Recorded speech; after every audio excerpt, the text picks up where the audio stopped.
Welcome to the deep dive. Today we're heading into Gorkha, Nepal. We've got some sources lined up to help us figure out why this particular place is, well, so key to Nepali identity. Right.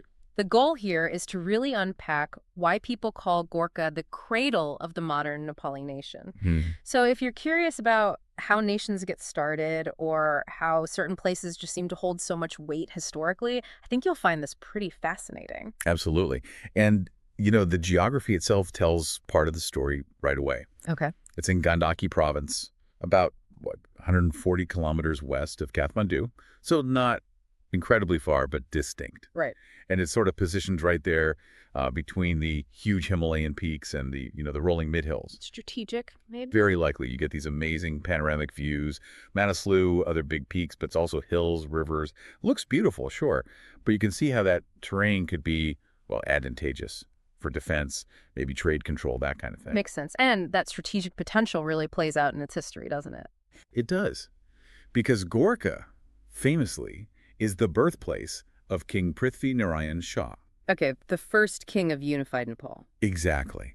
And it was from Gorkha, right there in the mid-1700s, that he kicked off this massive unification campaign.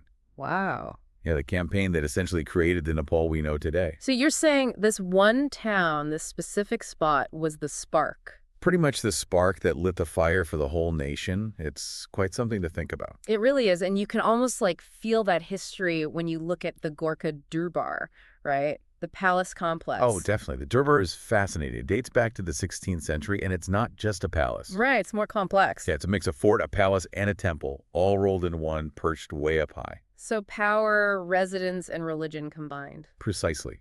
It houses the Gorakhnath Temple. That's actually where the name Gorkha comes from, named after the sage Gorakhnath, Ah, okay. and also the Kali Temple, which is deeply sacred and powerful for many. You do have to hike up quite steeply to get there, mind you. I bet the views are worth it, though. Incredible views. But standing there, you really get a sense of history, faith, strategic thinking, all converging in one spot.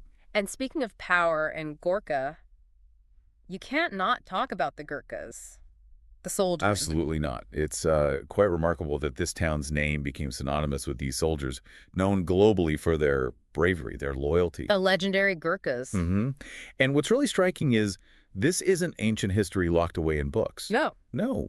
The British Army, the Indian Army, they still recruit Gurkhas today. That connection is alive. Wow. And that famous motto, better to die than be a coward, that's linked to them. That's deeply associated with their legacy, yes. Yeah. So the name Gorkha carries this immense weight, this reputation built over centuries. Yeah, you can see how the influence spreads far beyond the town itself. Definitely. But it's also good to, understand the people and the culture within Gorkha that shaped all this. Right, the local context. Our sources mention the Gurung, Magar, and Chetri communities are predominant there, each with their own distinct traditions, contributing to the local fabric. And festivals, I assume. Oh yeah, big ones like Dashain, Tihar, Magli Sankranti. You get this interesting blend of Hindu and Buddhist practices too. It creates a unique kind of cultural harmony there. So a really rich cultural scene underpinning the historical significance. Exactly. Okay, so for listeners who are thinking, wow, I want to know more, the source material actually points to a few things they could look into. Like what? Well, there's the Gorkha Museum, obviously. Hiking up to a place called Upalakat for even better views, as mentioned. Ah, nice. And the Manaslu Circuit Trek apparently starts nearby, so that's a major draw for serious trekkers. Right, big trick. It also mentions Barpak, which became known internationally after the 2015 earthquake as a symbol of resilience. Adds another sort of modern layer to Gorkha's story.